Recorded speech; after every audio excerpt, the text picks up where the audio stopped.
into graduate studies. I mean, it sounds very easy. It sounds like, oh, okay, I want to go to, let's say, to do a master's degree in England or in Europe or in the United States, and you think it's very easy because you open the university website and follow the steps, and then you get a rejection, and you think, why? I'm so a good candidate. Why they are rejecting me? Wow. Laron is going to talk about this, and his current position is associate professor at the University of Missouri. But above all, he is the director of graduate studies, so he knows what he's going to talk about. And he is also placement director. Mm-hmm. I don't know what it means, but I help the grad students get jobs. Oh, well, that's very good. That's excellent. So, go ahead. That's it? No. That's, you could talk a little bit more about me, but. No. I think it's important to know about your education. Let's say the PhD, and you did a PhD in political science in Texas University. With also concentrations, comparative politics, also international relations and quantitative methods, the dissertations challenging government, institutional arrangements, policy shocks, and non-confident emotions. Sounds good. So next time you can also talk about this. Okay. Well. Perfect. All right. Thank you. Are you fine with me just walking around? I feel weird if I'm just presenting back here, so I'm going to walk around. All right. So I have a couple passions in life. So one of my passions is doing research, and I love doing research. I love doing quantitative research, and so there's something about just the process of discovering something intellectually. So finding out why the world works the way it does. That's what motivates me.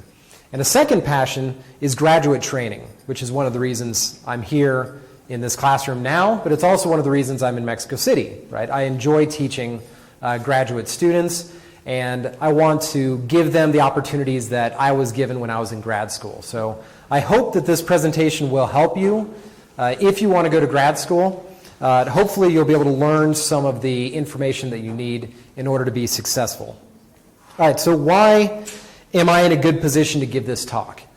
Well, I'm the Director of Graduate Studies at the University of Missouri, as Irma mentioned, which means that I'm in charge of the graduate program, our PhD program, and our master's program at the University of Missouri. It also means that I'm in charge of recruiting students and then accepting students. And so I evaluate a lot of applications for our PhD program every single year. And so I think I've got a lot of experience in determining what makes a good application stand out, and what are the things that might cause you to be rejected at a place, even though it's not really it's not really a problem. And so I should be able to give you some insight as to what's going on there. And I should also point out that graduate schools are very excited to see applications from students like you. So students from Latin America, from Central America, students who have gone through and done the extra work to go to a summer school like IPSA and take this methodological training.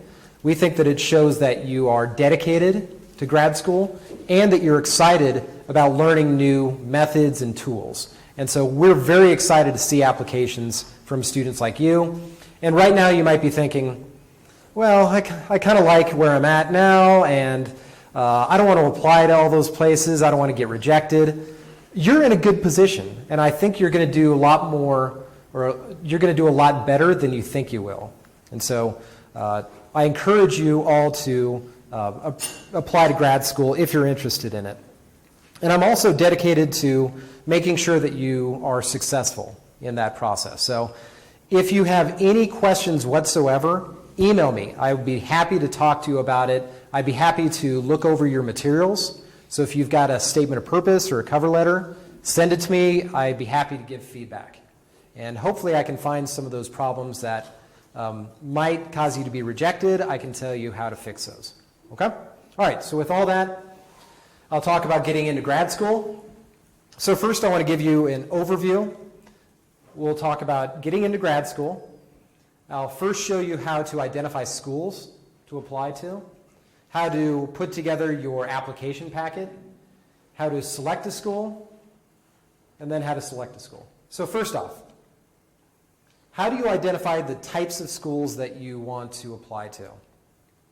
The first question you need to ask yourself, well, what do you want to do with your PhD? Do you want to teach? So be at an institution that primarily requires you to teach, and so you might be teaching 3 or 4 classes a semester, right? It's a teaching-based university. Or do you want to do research? Do you want to be at a research-focused university where your teaching load might be a little bit lower, but there's also a lot more demands on your research, and so you need to publish in order to be successful? Or do you want to be at a school that requires you to both teach and do research? And so your answer to that question will give you some direction as to what schools to apply to. So my overall advice would be to go to the best possible school you can based on rankings. And there are rankings that you can look at online, and you can see the rankings of all the PhD programs in the US, and there's some rankings that do that for Europe too. So one big piece of advice that I didn't know going to grad school is that usually you won't get hired as a professor at a place that is higher than where you went to grad school in the rankings. So you will only get a job at that place or lower in terms of the rankings. Does that make sense? Okay. So you'll want to go to a good place in terms of the rankings, but you'll also want to find a place that the research professors there share your interest. And so if you're interested in social movements and protests, then you'll want to find a professor who works in those areas, because those are the people who are most likely to serve on your committee or be your advisor. It's tough to go to a place that doesn't have a professor there that does your research. Also, if you have connections to the faculty member. So if you've taken a class from that professor at the IPSA summer school and you feel really good about that, that's a good place, good reason to go to a school. Hypothetically. Personal considerations. If you want to live in a big city, if you don't like driving, then that's something, right? If you want to live near a beach, then you want to look for a school near a beach. The problem is that a lot of people from other countries want to live in a city and near a beach. And so those places tend to be more competitive, and it's tougher to get in. Everybody wants to go to University of California at San Diego. You know why? Because San Diego is beautiful, right? And it's a big city, it's a great place. And so you might want to consider going to the University of Missouri, which is not in a city, and it's not near a beach, but it's a good university. Thanks for your cooperation. Yep. Yeah, I'll see you guys. All right. How many schools should you apply to? Well, if you are really interested in applying to PhD programs, you should apply to maybe 6 or 9 different programs. And usually what I tell students is to apply in 3 different tiers of schools. So the first tier would be the top tier. Those are top schools that if you get into any of those schools, go to those schools, right? They're great, but of course it's going to be really hard to get in. And so the chance of you getting into those 3 schools is pretty small. And then there's a next tier. And these are schools where you've got a good chance of getting in, and any one of them would be great for your graduate career. And then 3 safety schools. Do you all know what I mean by safety schools? So if you don't get in any of those other schools, you can go back to one of those 3. And so identify schools in each of those tiers and apply to those. All right, what goes into the application packet? So most graduate schools in the US require the following information: a statement of purpose, and I'll go through each one of these a little bit more in depth, GRE scores, and TOEFL scores, or IELTS scores. So all international students, as long as you're from a English-speaking country, you have to have a TOEFL score or an IELTS score. And those are English proficiency tests. You need to put together a resume or a curriculum vitae, CV, unofficial transcripts. Once you get admitted into a program and you accept that package that they give you, then you'll have to submit your official transcripts. Letters of recommendation. All of these places require at least 3 letters of recommendation. And then a writing sample. All of these different materials in your application packet should reflect why you're applying to that particular school, why you want to go to grad school, and why that school. Let's talk about the statement of purpose. This is usually a 2-page statement, and it includes things like, well, why do you want to go to grad school? What motivates you? So this could be something like, I had an amazing experience with Professor Irma, and I wanted to reach students like she reaches students, or something like that, where you've been motivated or touched by a professor, and so that makes you want to be a professor and then motivate the next generation of students. And then big questions that drive you, or what research areas of interest you have. And so if you've got a personal story where a family member was sick and you had frustrations, and so that makes you want to study health policy, you can talk about that there. Or if you've had economic problems and you want to study income inequality, that's something you can talk about. Those are big questions that drive you. Those are the things you want to answer in your research. And then what do you want to do after grad school? There's a lot of possible jobs you could get in the private sector, in government work, as well as at universities. But if you're applying to schools in the US, the number one thing we look for is academia. We want students who say, I want to be a professor. I want to work at a research university. This is a small thing that might hurt your application. So if you say, I want to get my PhD and go back to Mexico and work in the bureaucracy and improve people's lives. Because a lot of the top programs in the US, we get our reputation by how well we place our students in universities. And so we have a limited number of spots that we can take for grad students. And so we don't want to have a spot taken up by somebody who wants to go back to Mexico City and work at the Department of Labor. We don't want that. We want somebody who's going to want to get a job at the University of Michigan, right? Because that helps us. So just know that if you want to do something that is not academia after your PhD, I probably wouldn't talk about that in your application. How have you prepared for grad school, or what sets you apart from other applicants? What makes you unique? Why are you different than everybody else? And then why Mizzou? So I have Mizzou here. That's the nickname for the University. That's the nickname for the University of Missouri, Mizzou. And I have that here just to say, whatever school you're applying to, why are you applying to that school? Which professors do you want to work with? What is it about their program that connects you to it? Do they have really good methods training? Are they really good in Latin American politics? Something specific about that program. The last paragraph in your statement of purpose should talk about what connects you to that university, who you want to work with there. I want to work with Professor Williams because he studies this, or I want to work with whoever.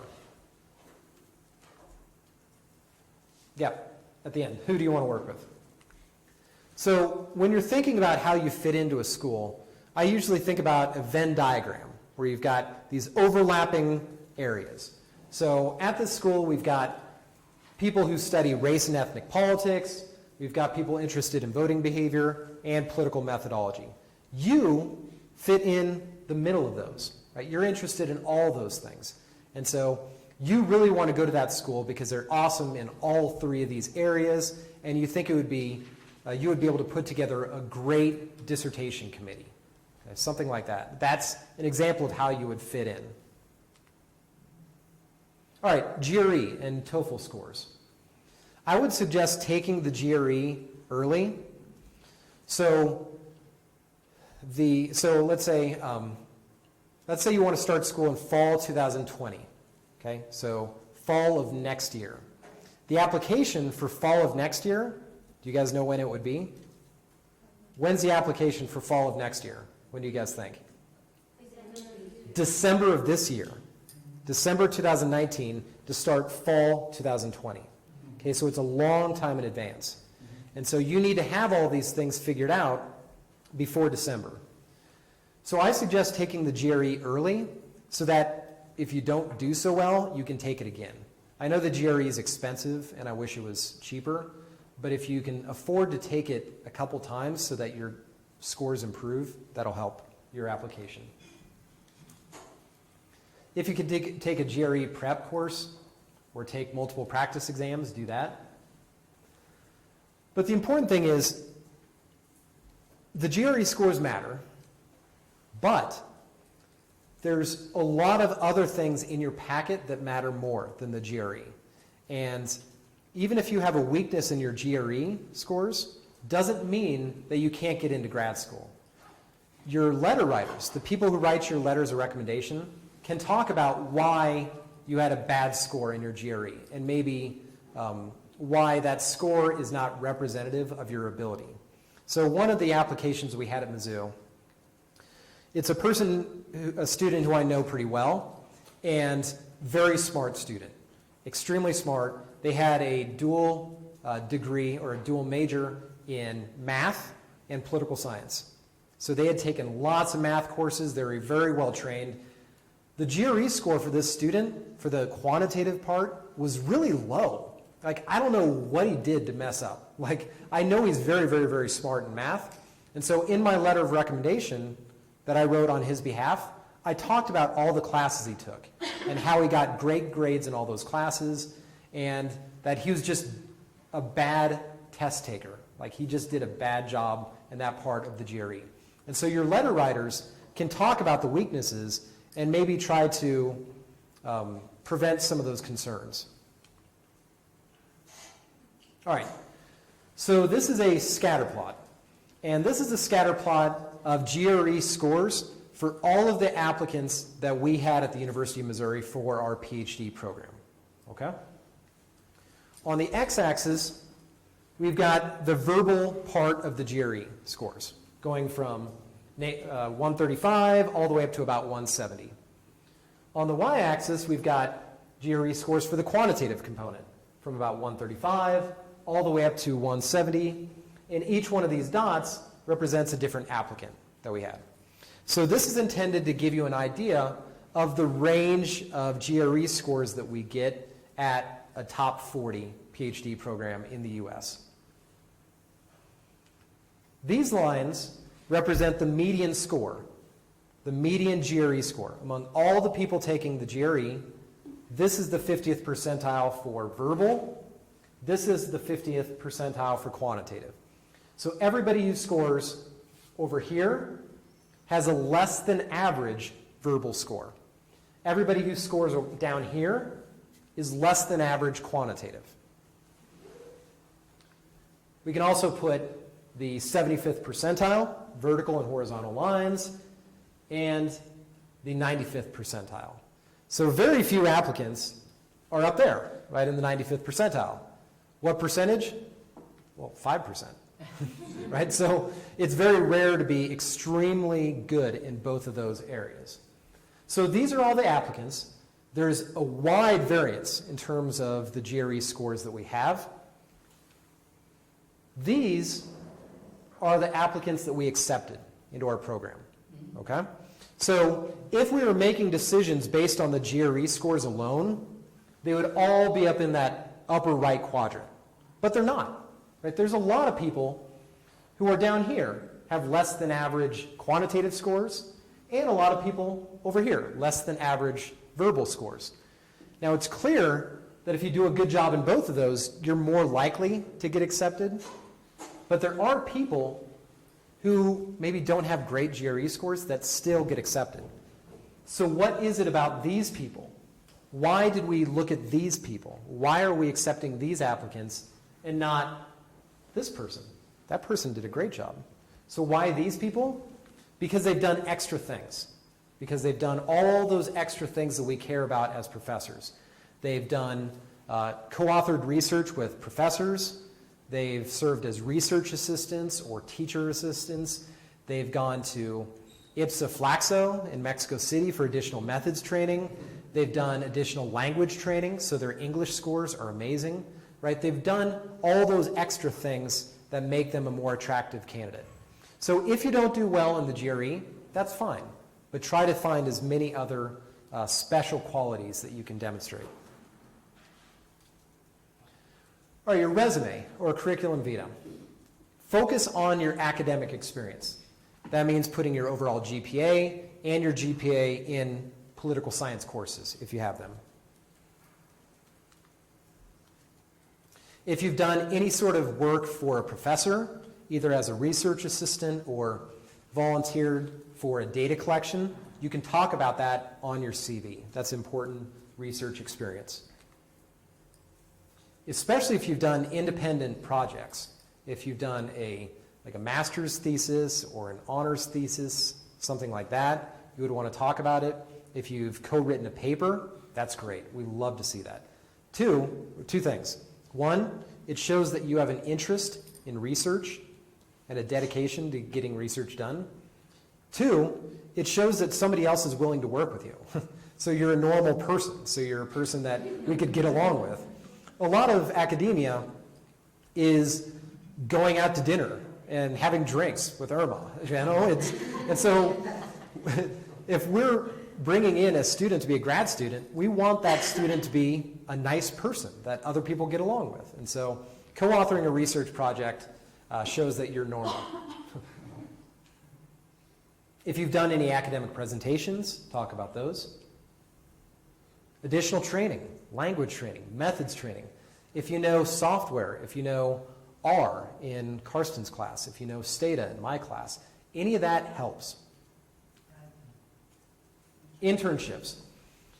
So if you've done an internship, I would only talk about that internship if it applies directly to grad school, like if it's a direct connection to what you want to do. If you've done an internship for a theater company where you did like theater stuff, that's not really that relevant, but if you've done an internship for local government, maybe that is helpful. Letters of recommendation. So these should come from professors. And so this is a joke that I have for an American audience. What does BFF mean? BFF. Yeah, your best friend forever, right? We don't want a letter of recommendation from your bestie. That doesn't help us at all. Or your parole officer. Do you know what that is? When you go to jail, you get out, and then you got to meet with your parole officer to make sure, yeah, don't do that. So we want letters of recommendation from professors. And they should be 3 professors. Professors are best because they can directly speak about your academic ability. And that's what we care about in grad school, is whether you're going to be successful in classes and be able to do research. Talk to your advisor about who writes good letters. There might be some people who you think would be a good letter writer, but your advisor knows that that person really doesn't spend much time on the letter, and it might be a short letter. And so talk to your advisor about who they think should write these letters. The best letters come from people who you've had a long-term relationship with, more than 1 semester or 2 semesters, that you've worked with them for multiple years. The toughest letters of recommendation that I write are for students who I barely know. Like if I only know them within class, then the letters are really short. But if I've had a lot of interactions with that student, I can write a long, quality letter. And once you've identified your letter writers, ask them in person if you can, or over email. Give them plenty of time in advance to write these letters. And if they say yes, in one email, send them all the materials that they need. Send them the cover letter, the writing samples, the GRE scores, send them a list of all the places you're applying and deadlines, Why do we want one email instead of 13 different emails? Well, if you have a bunch of different emails, it increases the chance that we mess up, that we miss a deadline, or we say something about your record that is not true. But if we have it all in one email, it's easy for us to write those letters. And they can talk about any of those weaknesses in your packet and help you out with those. All right, what's the writing sample going to look like? It has to be in English. Like if you're applying for a PhD program in America, it's got to be in English. My Espanol is muy mal, so I cannot read what you're saying. And all of your work in America is going to be in English. All of your publishing is going to be in English. This is a chance to show us that you can write in English. And it should look like an academic article in a top political science journal. So if you think about top American journals like the American Journal of Political Science, or the Journal of Politics, or the American Political Science Review, those are the top journals in our discipline. And so the format of those papers, of your writing sample, should look like those papers. Same structure, same format, stuff like that. And then ideally, the writing sample will demonstrate that you're familiar working with data, quantitative data, and that you can do some basic statistics or estimate some more complex models. Political science is increasingly quantitative, especially in the US. Even if you go to a program that is known for qualitative methods, you will go through a quantitative methods sequence where you learn the basics of quantitative methods. So if you can show you're familiar with working with data already, that will help your application. And hopefully it should be the same topic as your research interests. So if you want to study corruption when you get to the US, then the writing sample should be about corruption. Okay, that's all I have, okay? But I think the most productive part of this presentation is questions. So I'm sure you guys have some questions. You can ask me now, or you can always email me, and I'd be happy to provide any advice or read over any material that you have. So questions? Then I start with my comments. Laron, thank you very much. I think it was very illustrative and interesting. I have some small comments. I think from the presentation it's clear that you need a plan. You need to think, where to go, what to study, and probably, think about 1 year at least ahead. Not like, next year I'm going to be there. No, come on, hold on, I think it's probably one of the most important steps to make in your life. So I think it should be, very well planned ahead. My second comment is about, graduate studies. I think it's a big step in your life, but not the end or the objective itself.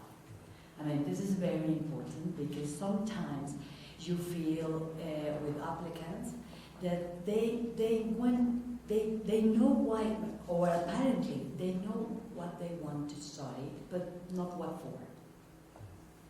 I don't know if you remember, some of you have been my studies and students, and something that I always ask at the beginning of my course is, how do you see yourself in 5 years? Because master's degrees and PhD studies, all graduate studies make sense when you know what you really want to do. It's probably the biggest tool you will have in your life, a graduate study, a master's degree or a PhD, but it is not the end, the objective itself. And I remember I had a classmate in the PhD. I did my PhD at the University of Essex. And after 10 years, the university told him, look... 10 years? 10 years. Oh! After 10 years, the university told him, look, this is the last year we can, have you here. Don't ever spend 10 years in grad school. Ever. No, don't ever do that. And what happened is that he didn't have any plan of his life. He was like, well, this is my plan, to do a PhD in men, no, it's not the end by itself. You need to think what you want the graduate studies for, to be an academic, or if you do a professional master degree, it is because you want to, go into bureaucracy or work for, organization, institutions, public, private, enterprises, whatever. But this is a tool. It's not, a life plan for itself. Let me finish. And think about my third comment is think about the story you want to tell us. Think. I want to show the graduate director that I'm not very good at this, but I can do it. I've been someone who has been developing. I was get more skills in those areas where I was not very good enough before. And think about the story you want to tell about your own life. Mm-hmm. And my question for you is, what to study? Some students come here and tell me, I want to do a PhD. Okay. In what area? I don't know. There are new PhDs or master's degrees, especially. New areas or the areas where you really are interested in. Go to the very innovative, master's degrees or no. There is a master now in England. Let's say that there is a master in corruption. And I was, thinking, well, it's very good to think about a master in corruption, especially in corruption, but also if you have more skills, let's say a master in political science could, develop in other, different areas and topics, and not in this one. So my question is, what was your experience and your opinion? So I would say that, so if you want to be an academic, if you want to be a professor, which I encourage you all to do, like being a professor, and Irma could probably agree with me, being a professor is the best job in the world. Like I feel bad about everybody else's job because I love my job so much. Every day I come into the office and I don't really have a boss, so I kind of do whatever I want. And I'll work with undergrads or promising grad students who make me think differently about the world, or I work on my own research. And when I go into the office, I don't know something about the world, but by the time I leave my office, I might have figured it out. Like I might have found out why people behave the way they do. That's awesome. That sort of intellectual breakthrough, that drives me, that motivates me. And so be a professor, and then you get to come to Mexico City, you get to go to Brazil and teach classes. The summer, I'm off. I don't have anything besides this. And so it's great. Like I can go to my son's soccer games, whatever. So be a professor, right? But if you're going to be a professor, you want to make sure that you have a PhD, right? That's the most basic. So if you don't want to be a professor, if you want to open yourself up to other options, then I would pursue a more general master's rather than a specific master's in corruption or something like that. Pursue a master's in political science. That way, you're more attractive to a lot of different jobs than you would be if you just had a master's in corruption. So, questions? Yeah. As far as the research project for a PhD, I was wondering if you could give some insights. For example, I wonder which is more, or what must prove with the research project, that we are knowledgeable in the methods, or that it's an interesting topic, or that we know how to write, or... Oh, that's a great question. So the writing sample should, ideally demonstrate all those things. It should demonstrate that you're motivated about some topic and that you know the academic literature. And so you can identify a research question and then develop a theory that answers that research question in a novel or unique way that changes our understanding about that issue. But it also should show that you know how to set up a research design, so you know how to properly address that research question with either quantitative data or case studies or some mixture of the two would be great. In the case of international students, the writing sample is almost more informative than the TOEFL or IELTS score, because that writing sample shows that you can write in English. And so we can read that and get a good sense of how strong your English is. So the writing sample does all of those things. And so it's tough. You should work on it early and get lots of feedback from instructors and go through multiple rounds of revisions. Good question.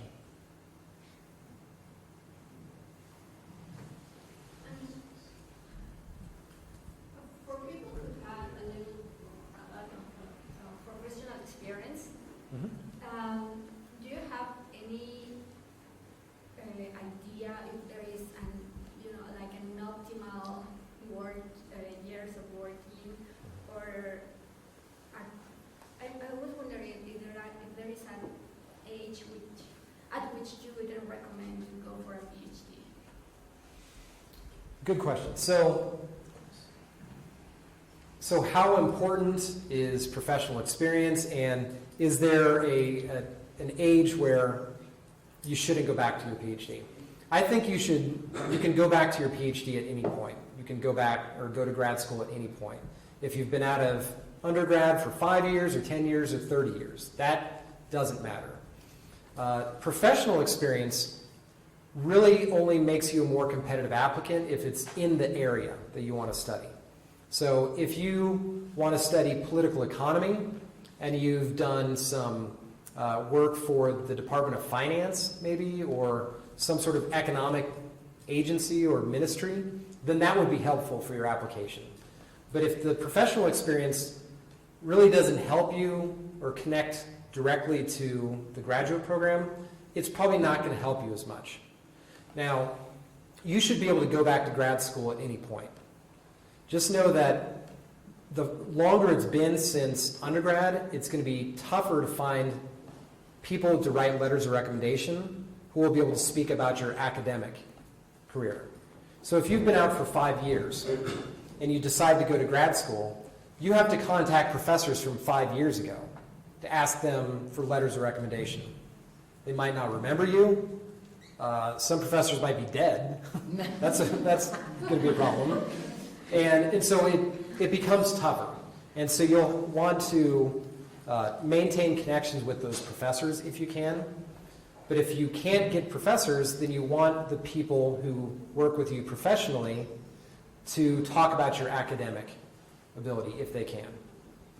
Does that answer your question? Good. Other questions?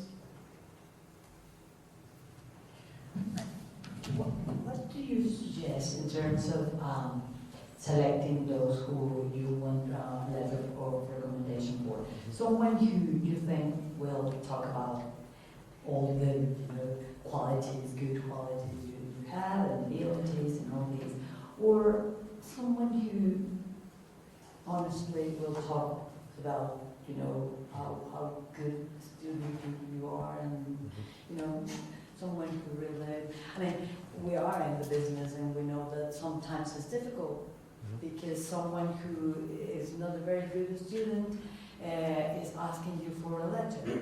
So sometimes it's important, for students to know, who you really should ask, a letter of recommendation. Yeah, that's so often we'll see a student get 2 letters of recommendation, for example. So one would be from an endowed chair, a full professor in their department that they don't know very well, but they're a very prestigious professor. And then the other letter is from an assistant professor who they've worked with for 3 years, who they've got a really close relationship with, who can write a long letter of recommendation. The one from the assistant professor is so much better for you than the one from the full professor who doesn't know you. Because that full professor probably is writing 10 other letters of recommendation. And I bet they have a template that they copy and paste. And so you'll see he and she get messed up, and the names will get messed up across letters. So it's much more important for you to find somebody who you really connect with, that you've got a relationship with. Now, Irma's question deals with, what if the person is not going to write a good letter for you? It's uncomfortable. It's a weird, awkward situation.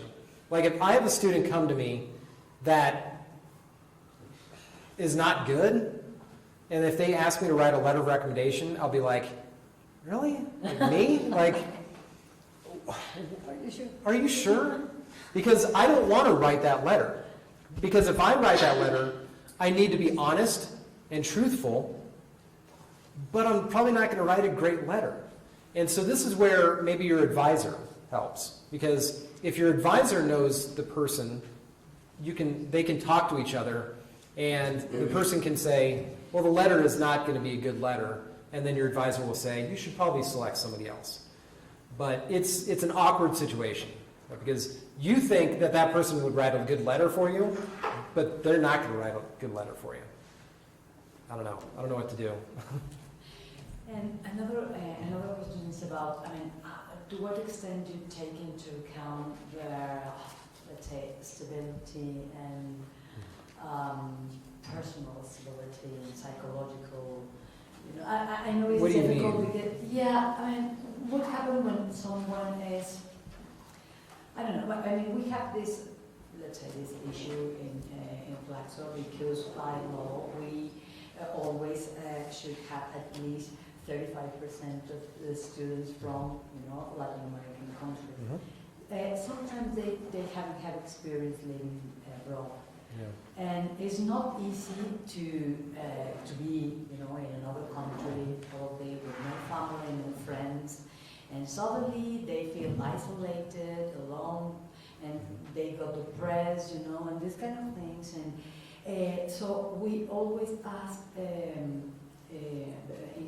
include in the letter of recommendation something about his or her personality in terms of how strong they are in a context of high demand and in a new country, all these kind of things. To what extent these kind of things are important for you? So I don't know if you know this, but grad school is stressful, and your emotions go from extremes all the time.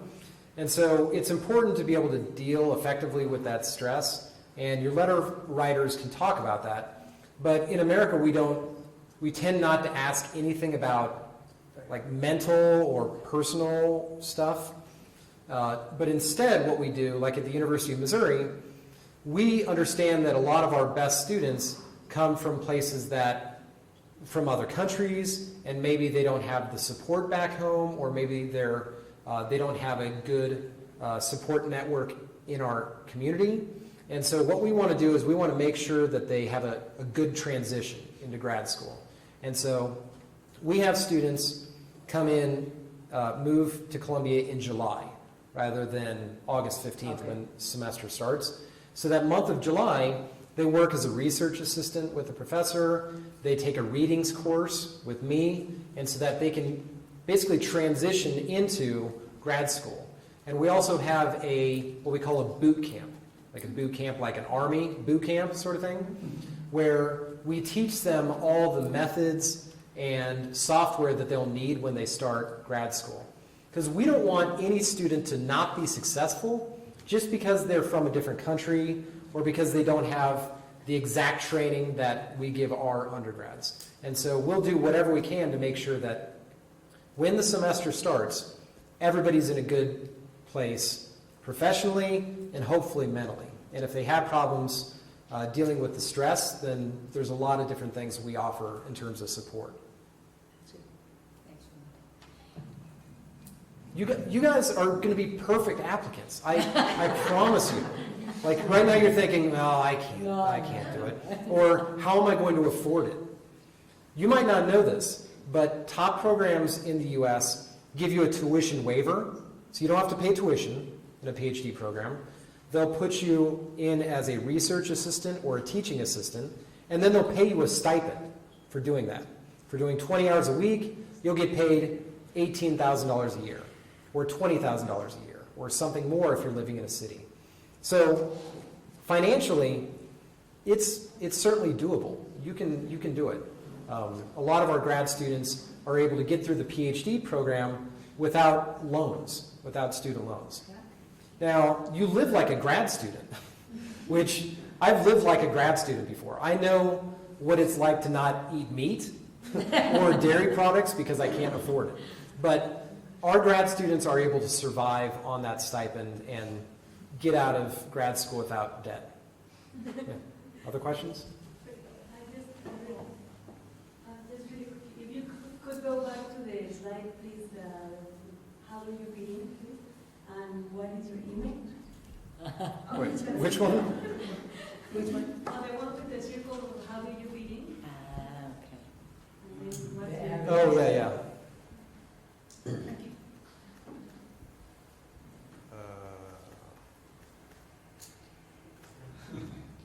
It's slow. There we go. This one? Yes. So what you want is you want to identify the department's strengths. You want to identify specific professors who work in all these different areas. And so you want to be able to say, oh, I am a perfect fit for that program because I love the work that Dr. Smith is doing on race politics. I love the work that Dr. Johnson is doing on voting behavior. And I love the methodological approach by that department. And so I would love to work with all three of those professors. Because you have to realize that professors are on that committee and they're evaluating all these applications. And so what do I like to see on an application? I like to see, oh, Professor Williams' research is just groundbreaking and just transformational. And I would love the ability to work with him. I'm like, whoa, we should accept that student. That's a pretty good student. And so that helps. Yeah. Mm-hmm. One question about the Jerry. You say that you recommended to take it several times if you can afford it and should practice it. And I know it's just a part of the application, but I was wondering if it would hurt your application if you say, for example, that you took it twice and the improvement is not that much. That's okay. Whatever is your best score, that's what you can say. We realize that we want to see improvement because it means that you're learning how to take the test better. But if you don't improve, that's all right. Sometimes people wake up on the morning of the test and they have a migraine or they're hungover, right? And so that's going to hurt their test exam. That's okay. We'll look at the best scores you have.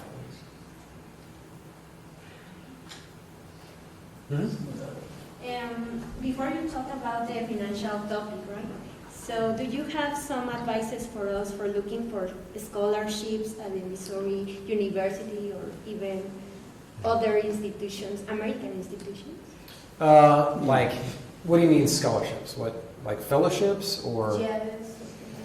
So postdocs, postdoctoral fellowships, or? No, scholarships. I mean, let's say in FLACSO, we actually don't have a fee. If you nice. All the students have a scholarship, either from the Mexican government or different regional agencies, international organizations. So, yeah, all the students. I mean, they first apply to get into the graduate studies here in FLACSO. If they are accepted, we help them to obtain the scholarship. The scholarship means the government or the agency pay the fee, let's say, for that, and give them some money to survive, and to live. So the nice thing about grad school in the U.S. is that you really don't need those scholarships. So, Because you don't have to pay. well, we don't have so we accepted 12 people into our program. So 12 people are going to start grad school in the fall. All of them are either on other funding, like a Fulbright scholarship, Okay. but 10 of them are on assistantship. And so that means they pay no tuition and they get the stipend. And so you can look for scholarships in addition to that, but there aren't many scholarships in the U.S. because most top universities pay their grad students to work there. So, yeah, it's nice. That's good. Yeah. For University of Missouri, what is the rate of acceptance? Great question. So, Or rejection. rate of acceptance. We like to think of it in acceptance. So there were 60 applicants, and we accepted 20 of them, so 1/3. If you apply to the University of Michigan or Duke, it's probably 300 applicants, and they're accepting maybe 25. So you might want to get into California, San Diego. I can't, like, they probably have 300 applications for 10 spots. And Francisco, one of the professors here, went to UCSD, which tells you how impressive he is. So, How good it is. so as you get to the Ivy League schools or the top 10 or so public universities like Michigan, North Carolina, Wisconsin, those places, the acceptance rate is probably about 5% or 10%. And then as you go from top 20 to maybe top 40, it's maybe 25%, 30%. And then below that, it's a lot easier. But don't be afraid by that. Each application fee is something like $60, $80, maybe more for international students. Some programs, if you contact them, will waive the application fee for students from developing countries. And so they might consider Mexico, like waiving application fees from students from Mexico. All these directors of graduate studies want to make sure that their applications are coming from a diverse group of people, both in terms of ethnicity and in terms of location. And so they want students from Mexico because they usually don't get many students applying from Mexico, and so that helps them. Sometimes they'll be willing to waive to get rid of that application fee. Okay. I will talk about this for hours. If you guys want. I'll stay the night here, but you guys probably want to leave. Okay, well, thank you very much. Thank you. Email me if you have any questions, or come and talk to me during break. I'd be happy to chat with you. Okay? Thank you. Oh, let me type it in here.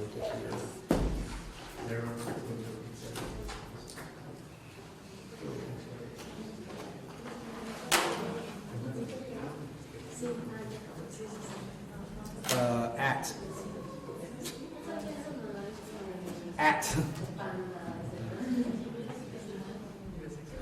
Williams Laro at Missouri.edu.